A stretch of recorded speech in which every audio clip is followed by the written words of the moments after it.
kaendran ing jambu dwipa rinti alus sakiwane dodo tansah bisa kawaca dadi piweling saking kawasa. Wah, jian. Iki sajake lagi kasmaran ngono piye, Dik? Kasmaran kali sinten nek? Lah kuwi rasane kok kaya nganyut-anyut kaya wong lagi. Lah kula ni gampang kasmaran kok. Wong weruh wedhus dibengese kasmaran kok ya ya. Ya ra. Wah, yo. Aku nek sing nekoki kowe lah dadi pekewuh to, pekewuh to. Nek tak kandhake kowe wis mengko nampe aku. Lah. Ngasane. Wis lenggah. Monggo Mas Abdo. Nggih, Pak. Aku ki mau ya kesengsem karo oleh panjenengan maos geguritan kuwi mah. Kowe kene Kang. Aku kene, Mbak. Oh lah. Ya. Ken kita saka kono kok. Oh, iki Nek kowe ning ngarep nutupi gedhemu segar. dasare cocok karo hawane, Mas. Sunar Mas Abdo iki ya ana iki salah sawijining siswi anyar Mbak Citra iki ya sinau Seneng ana ing nyawa. papan sinau kene. Lah iki aku lan sampeyan iku mau sing jenenge wong Jawa nguri-uri budaya Jawa. Iki wis sawetara iki geguritan-geguritan iki sing nglumpukne ya Siwa. Ning iki ngene. Mligi adicara iki yen ana para kadang kadian kang mriksani iki geguritan adicara iki saka radio utawa YouTube yen kagungan hiasan ya ta utawa entuk saka ngendi geguritan utawa motopat bisa dikirimake ana KMB Radio Republik Indonesia Surakarta. Wah, cocok. Cocok. Nah, malah padha seneng semangat. Nek kula seneng lho, panjenengan deses wong ngene iki. Wah niki nek ibaratke kembang sinten asmane? Asmane Mbak Citra ya ngono to, Mbak ya. Nggih, Niku nek kembang niku lagi kuncut mekrok ngambar arum. Oh, piye? Nah, Iki iya. rada bebayane iki, Pak. Ora apa-apa, wong pancen Nek ses wong lanang ki ya ngono kuwi kok. Lah iki moncek kakulitane iki rada. ini ibarate woh-wohan. Kolem apa jambu iki lagi kemrampung. Nek Mulane kula kudu tak krodongi nganggo plastik. Nek Engko jagani, engko yen ana codot-codot kaya sampean kuwi ya iki remuk iki. dadi kula cadot to. Aku iki ya bangsane codot. Nek kula wawan niku kaya napa kira-kira wawan? Nek sampean umpama wowohan iki mau ya kuwi kaya dene jambu. Ya jambu. Jambu. Jambu siam. Jambu siam niku napa niku? Kembar siam sing siji iki mau jambu apik separone jambu bosok. Dadi sing kene sing apik kula sing basa ngoten. Matur nuwun nggih iki.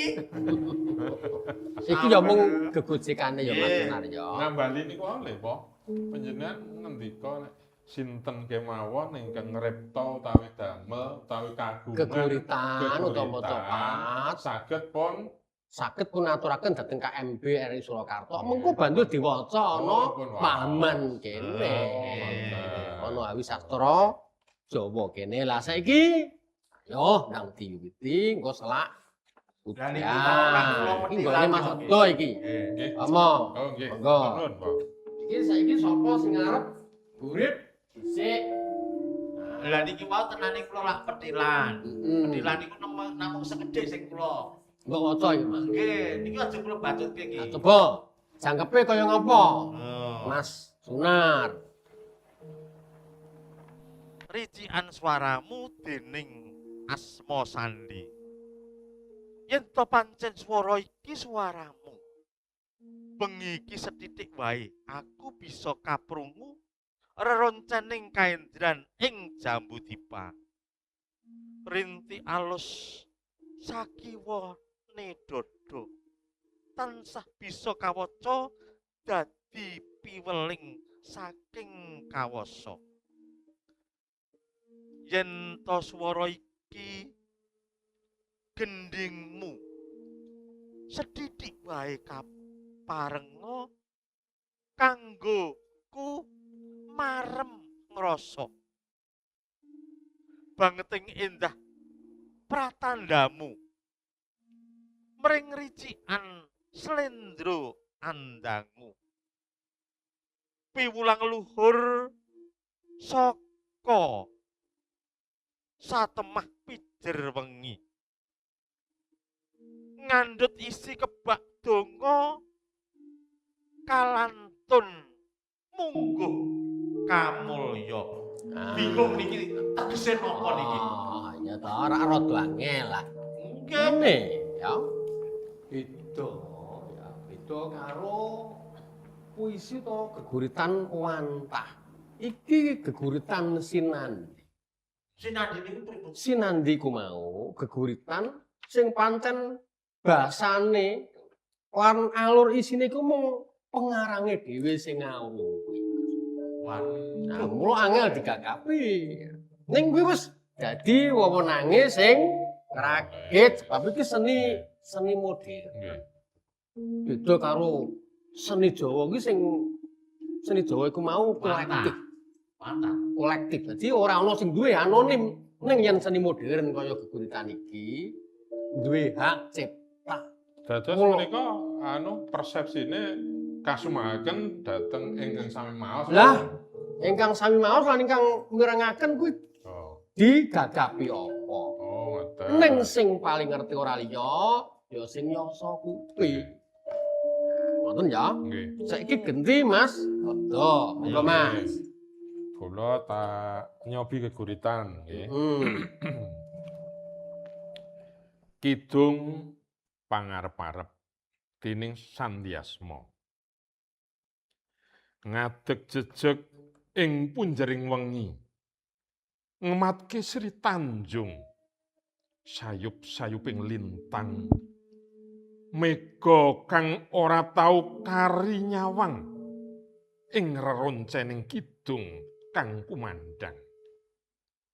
Oh, Sang Hyang Widi, Sang Hyang lananing jagat, paringono panglipur, dening cuwa kang ngebaki, sansaya ngupadani ati.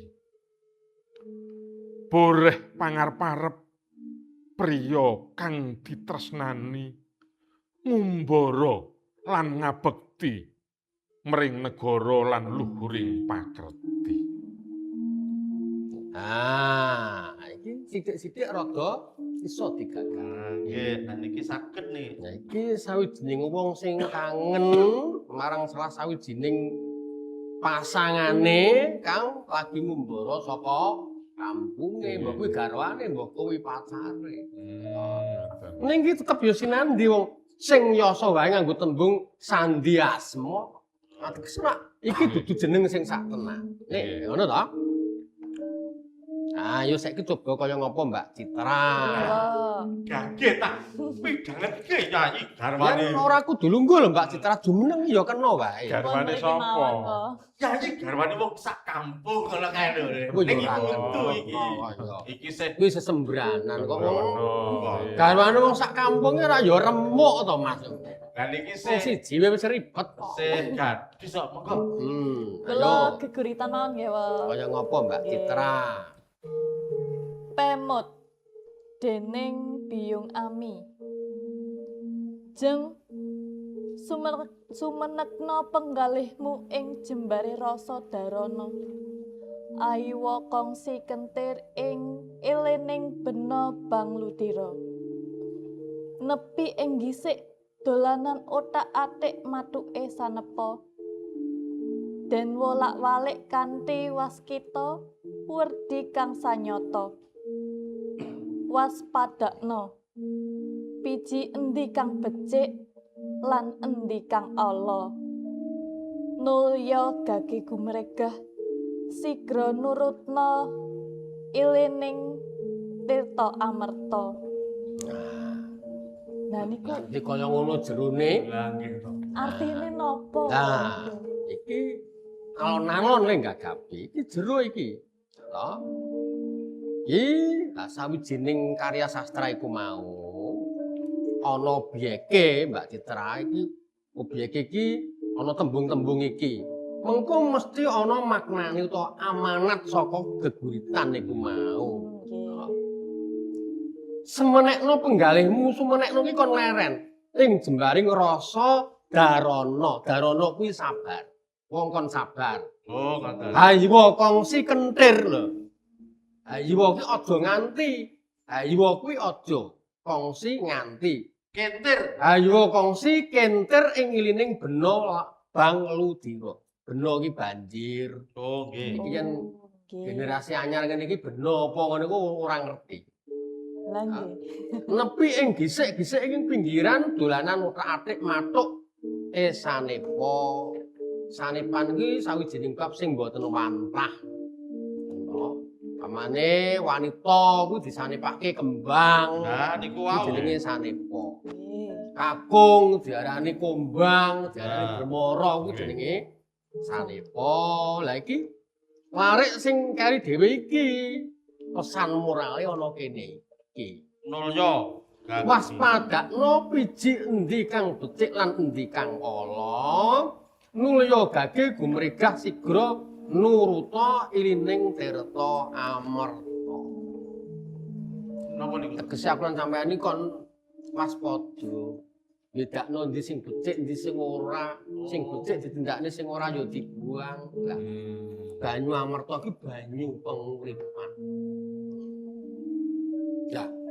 Amarta kuwi saka tembung Sansekerta. A kuwi mau ora, merta kuwi mati. Dise sapa sing ngombe banyu penguripan iku ora bakal mati. Wah, Karepe ya. Kang sapa iku mau menungso iku gumregah golek-golek engko bakal entuk. Yen wong golek ngelmu kuwi bakal golek ngelmu. Ya nek mau meneng bae pangkutangan ya ora bakal entuk apa-apa, Mbak Citra. Ngono kan. Nggih, Oh Wo. ya. berarti niki pitutur luhur nggih. Ya ayo ki sanepan kuwi mau pitutur lugo. Ayo diteruske. Kula nembang jandang kula ki pelok 6. Monggo. Ayo Mas. Mas RT, apa ngantuk to Mas RT kok mung kendel bae. Mboten nggih. Ana pandi to akarya wangsit pindha kombang ngajaping tawang susuh angin ngendi nggone lawan kali ingkang kong wekasane langit jaladri isine wuluh wong-wang menyang kikiring punglo tapa ing kontul anglayang peksi mabur ulu ikung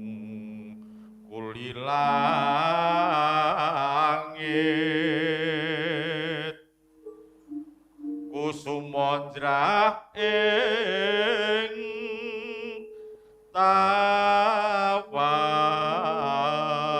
tawang pripun nggih Suwantene wong sunat. Warane. Si Sunar ki apa-apa apik kok. Lah nggih. Gur tumindake sing elek aja ngoten to ayo. Ayo.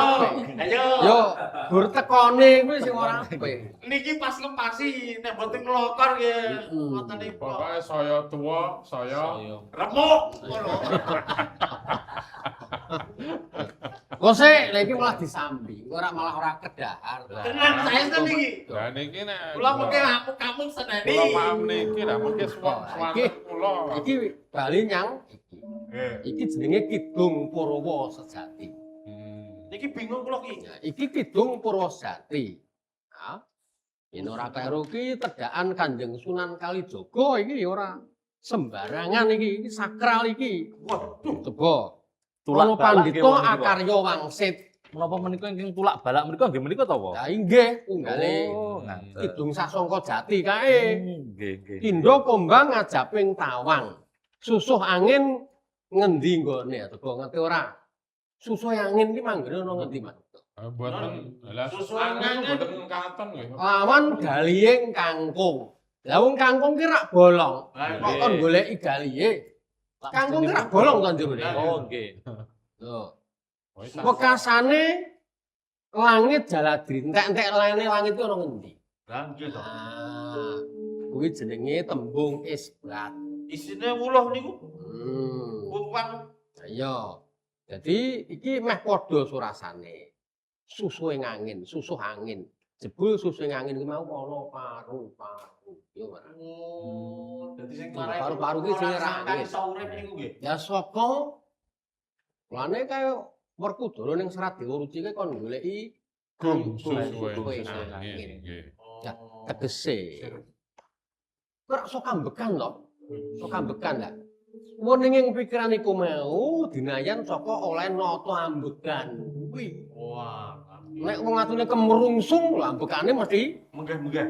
menggah-menggah utawa susukan to. Nggih. Mulane nek wong arep makarti apa wae utamane wong arep ibadah paru-parune ditata.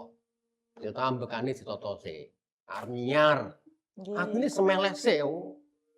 Atine wis semeleh urung kok para miyarsa lah dadi menggah-menggah oleh ngomong. Saged semeleh pripun lagi arep maca ngoten kelingane. Mboke tole njaluk dhuwit kentekan kok. Ah, Niku kok ngono iso. Lah iya kuwi kudu dimenepke penggal. Oh. Ngerti yo? Susu ing angin, gali ing kangkung, kangkung kuwi mau bolong. Bolong. Ning galihe yo enteng. Galihe apa yo bolong. Jebul ning kono ora ana, ora bolong. Sebab jroning bolong kuwi ana hawa, Oh, angin nggih. utawa oksigen. Ah. Jebul oksigen ki mau Nggih. njalari wong iso dadi urip lah. Ah. Kuwi nek dijelentrehke sewengi ora rampung. Nah, iki jero banget. Tutuke. Nggih. Ya, Nggih. oke. Sapa sing iki Mbak Citra maos meneh. Kula geguritan nggih. Nah, monggo Mbak Citra. Ayo, Iki ora rada gage, Jawa tak iki. bangetke nyanyi. Kaya alang-alang dening Asma Sandi. Aku ora tanduran kang edi lan peni. Uga ora kembang kang arum. Kepara dadi musuhe kadang tani.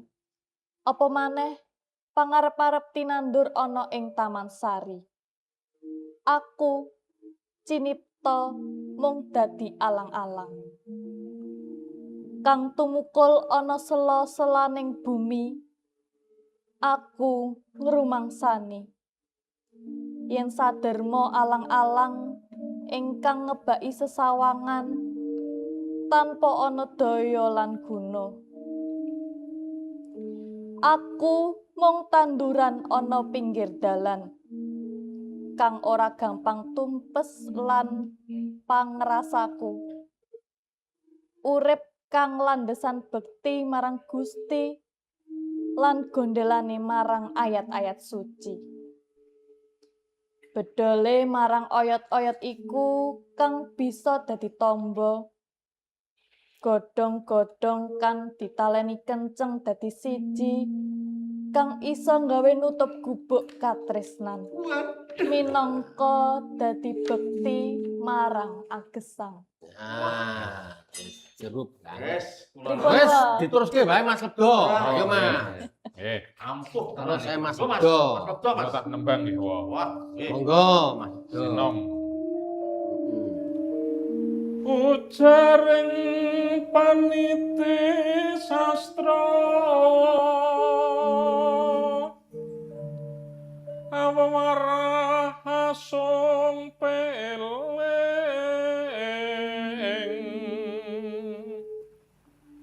ing jaman keneng musibat wong ngambek jat mika kuntit mangkono yen niteni sepeda apa ami tuhu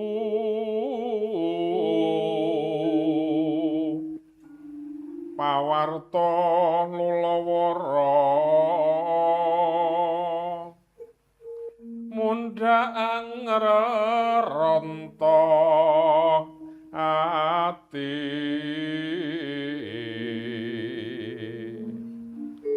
angmur baya hangi kecarita puno mau becik banget Tuan Mas Lebdo yen ora keliru saka serat Sabdo Jati utawa Kala Tidha Yayasan Raden Ngabeh Rangga Warsita. Amung eman wektune wis Lah niki ditutup kalih suwantene Oh. kobe niki pocong wis niku. ora nyandak wekdal. Bune wis anu telat. Sok. Cuk minggu sing arep teko. Ngoten. Nggih, para miyarsa lan para ingkang sami mriksani mekaten ingkang saged katuraken dening wope sak kanca. Mugi tansah rahayu ingkang sami pinanggih widodone ring sami. Undure padha ndereke lho ya. Pamit wong. Pamit, Pamit, Wong. Wong. Sing ati-ati. Nggih.